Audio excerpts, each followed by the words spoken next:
Hola, buenos días. Mi nombre es Oscar Dafnis de la carrera de Fisioterapia y Rehabilitación en la Universidad de Durango. Hoy les traigo un tema bastante interesante sacado de un artículo de síndrome coronario agudo.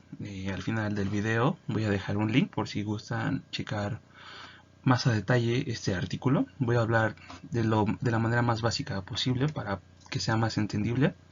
Esto a raíz de un trabajo del doctor Javier Eduardo Rojas para su materia de terapia física cardiorrespiratoria. Primero hay que aterrizar esta parte de qué es un síndrome coronario agudo. Es un término que usamos para un grupo de afecciones que ya sea de manera repentina, reducen o detienen el flujo sanguíneo hacia el músculo cardíaco. Esta parte nos puede llevar a los ataques de corazón y las angias inestables, que son síndromes coronarios agudos. Al no haber un flujo constante de sangre oxigenada hacia el músculo cardíaco, esto puede llevar a un ataque al corazón y puede terminar en la muerte súbita de nuestro paciente. Evidentemente podemos ver que en esta parte nosotros tenemos el flujo sanguíneo y esto debido a diversos factores como la obesidad, o la mala alimentación, la falta de ejercicio, nos puede estar afectando o cubriendo estas partes con grasa de de nuestras arterias, y el flujo se va a ver disminuido parcialmente o puede en estos casos incluso taparse por completo. En las posibles causas podemos ver diversos factores. En esta parte, al momento de que hay un flujo sanguíneo en nuestras arterias que va, aparte, rica en oxígeno y en nutrientes, nuestra sangre muchas veces se ve obstruido este flujo por pequeños apósitos o placas de grasa que se van acumulando en cada arteria. Obviamente en este momento cada placa está compuesta de colesterol, grasas, células y otras sustancias. Muchas veces puede empezar con grasa en estas partes, en las paredes de nuestras arterias, y a eso, conforme va pasando el tiempo, se le van sumando los coágulos, que sería nuestra sangre que se va empezando a coagular en esta parte. Esto estrecha mucho nuestros vasos sanguíneos y obviamente puede bloquearlos de manera parcial o total. Y evolucionando esta parte de un electrocardiograma que puede llevarnos paso a paso desde el número 1 al 6 de cómo va evolucionando, cómo se va dando un infarto al miocardio por la elevación de la ST. Ahí podemos ver que empiezan de manera normal y ST se va elevando, elevando, elevando a llevarnos a un síndrome coronario agudo o una angina de pecho. Síntomas podemos tener diversos. Como signos y síntomas del síndrome coronario agudo, pueden comenzar de manera muy abrupta. Eh, lo que caracteriza esta parte sería un dolor que se extiende desde el pecho al hombro, incluso puede llegar a molestar el brazo. Puede ser un dolor o muy fuerte o simplemente como un hormigueo o sensaciones de cosquilleo en esa parte. Se puede extender evidentemente hacia el cuello o mandíbula. Entre otros de estos síntomas podemos destacar lo que es náuseas y vómito, también posibles indigestiones. En esta parte también entraría lo que es una dificultad para respirar, una sudoración un tanto excesiva, eh, sentirse aturdidos, mareados, incluso desmayarse y perder el conocimiento. Eh, También destaca mucho en esta parte de los síntomas lo que es estar muy fatigado, eh, sin razón, simplemente te levantaste y ya estás fatigado. No hay una razón explicable para eso, simplemente es esta parte. O también una sensación de inquietud, estar como muy con aprensión. Luego nos vamos a los factores de riesgo. En factores de riesgo hay muchas cosas que pueden predisponer a nuestro paciente a padecer un síndrome coronario agudo. En esta parte destacan obviamente la edad, el envejecimiento de nuestro paciente.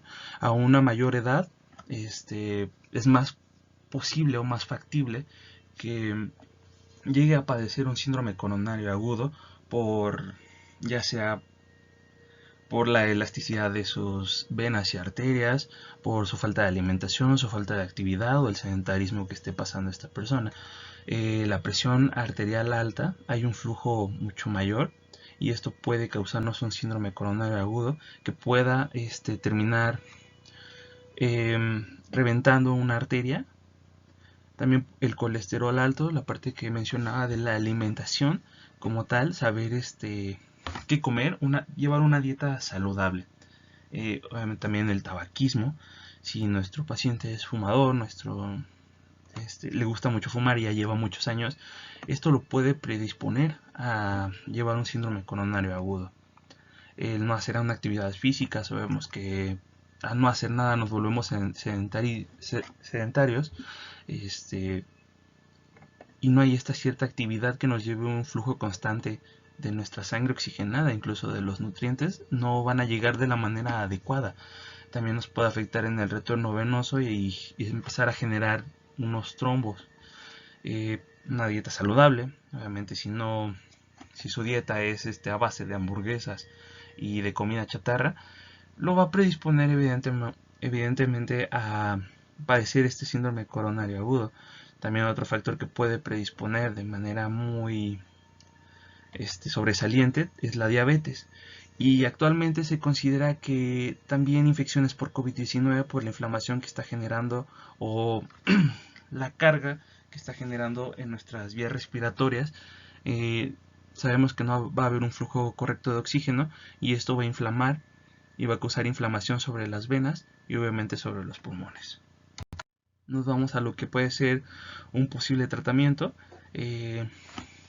Los tratamientos son diversos. El tratamiento pues, puede ser con antiagregantes plaquetarios, anticoagulantes, nitratos, beta bloqueadores y también la presencia de IMSTs, reperfusiones urgentes, intervenciones por vía percutánea o en ocasiones puede ser incluso la cirugía revascularizada del miocardio en esta parte para permitir un flujo adecuado.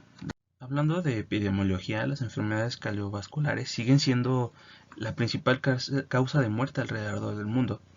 Esto pues debido un tanto a la situación económica de cada país. Sabemos que los países primer mundo o más desarrollados saben que están predispuestos a padecer enfermedades cardiovasculares. De hecho, recuerdo mucho el ejemplo de un doctor que nos dio como ejemplo esa parte de cómo en otros países que están más desarrollados, al saber que están predispuestos a padecer enfermedades cardiovasculares, ellos instalaban en puntos claves, en autoservicios, en plazas públicas, en cualquier lugar clave, estos desfibriladores para reanimar a la persona, porque sabían que estaban predispuestos a esta parte. Y evidentemente un país que está menos desarrollado, tanto en la prevención, en la parte de prevenir a nuestro paciente o a la persona, al público en general, de que puede padecer enfermedades cardiovasculares, el índice de mortalidad va a ser mucho mayor en Países Bajos. En esta parte podemos hablar de que en el extremo menos grave del espectro del síndrome coronario agudo se encuentran las angias inestables. Síntomas clínicas sugieren que un síndrome coronario agudo, pero no hay evidencia bioquímica de un infarto miocardio. El infarto miocardio tipo 1, que causado por enfermedades arteriales coronarias aterotrombótica, se clasifica además como NSTEMI o STMI según los hallazgos de electrocardiograma y se define según la cuarta definición universal del infarto al miocardio. Infarto de miocardio sin enfermedades arteriales obstructivas. El MINOCA, que hace referencia al infarto agudo al miocardio coronario sin lesiones, es presente en minorías de casos síndrome coronario agudo y con predominio en las mujeres respecto a los hombres, un 14.9 contra un 3.5. Genera una importante incertidumbre en cuanto al diagnóstico y a la terapéutica. En un estudio que se realizó, Participaron 170 mujeres con Minoka en esta parte para buscar o dictaminar cuál era, cómo diagnosticarlo y cómo darle un adecuado tratamiento. Se realizaron electrocardiogramas, resonancias magnéticas, y esto no arrojó un mayor dato.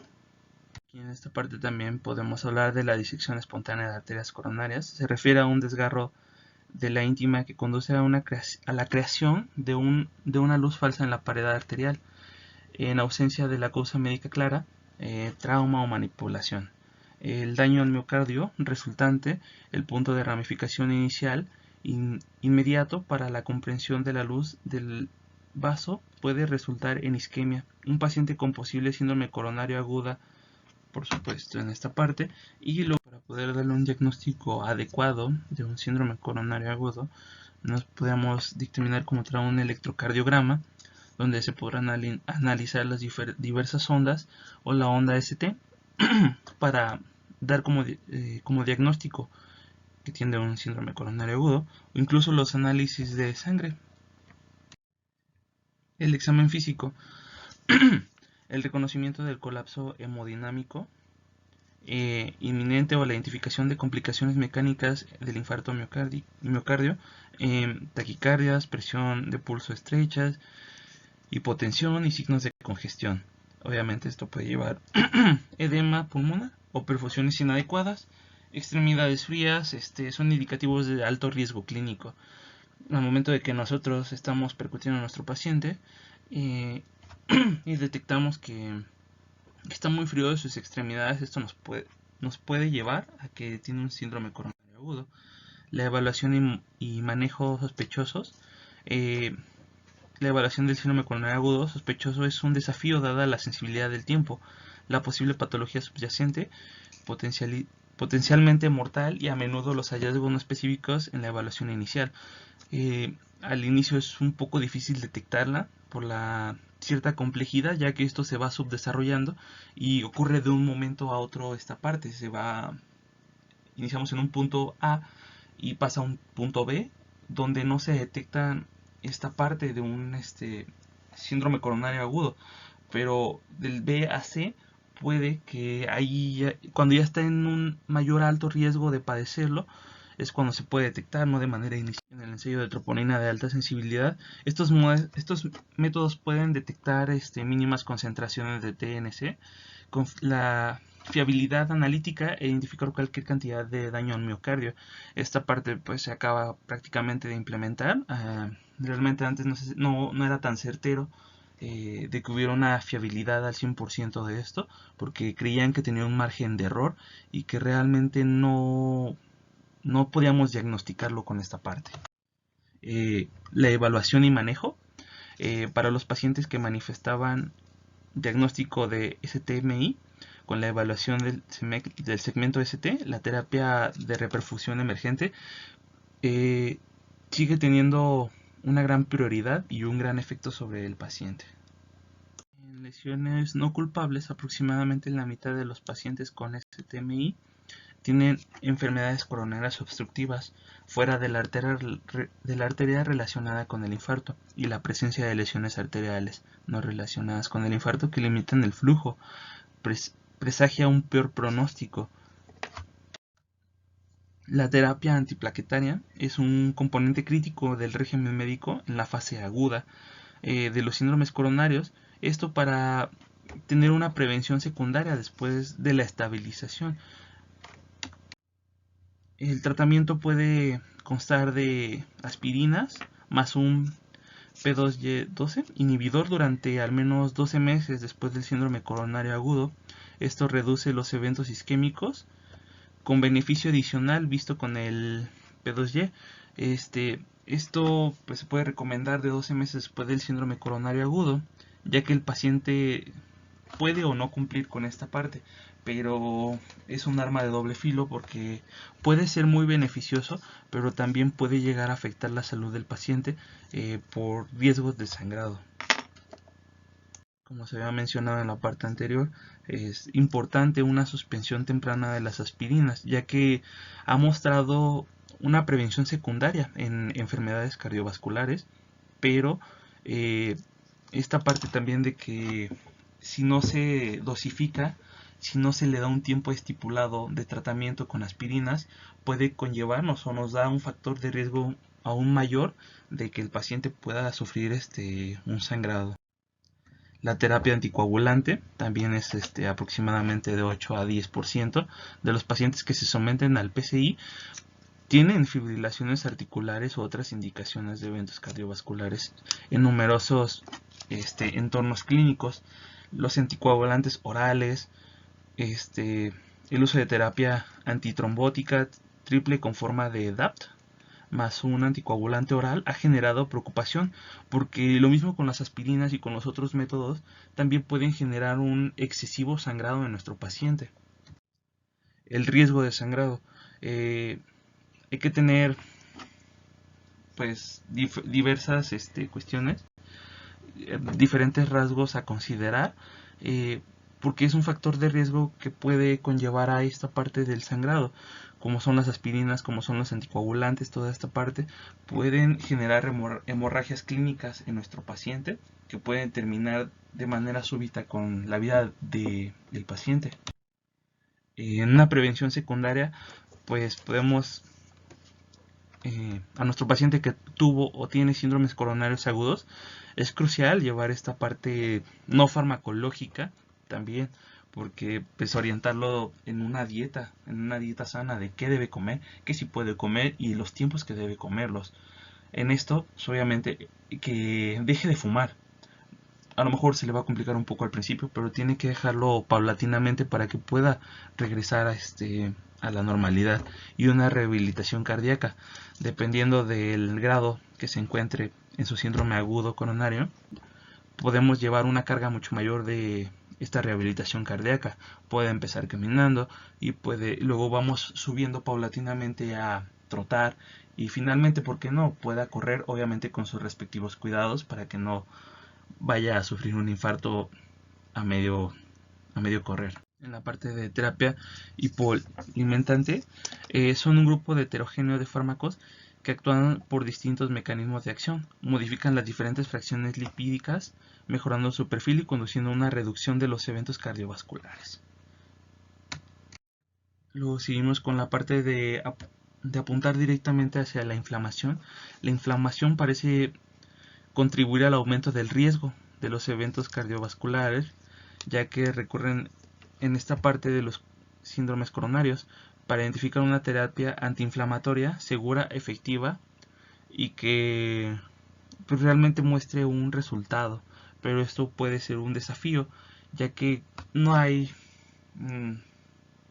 algo que te diga esto es para la inflamación en las venas o en las arterias. Acceso a la atención de la salud y los resultados.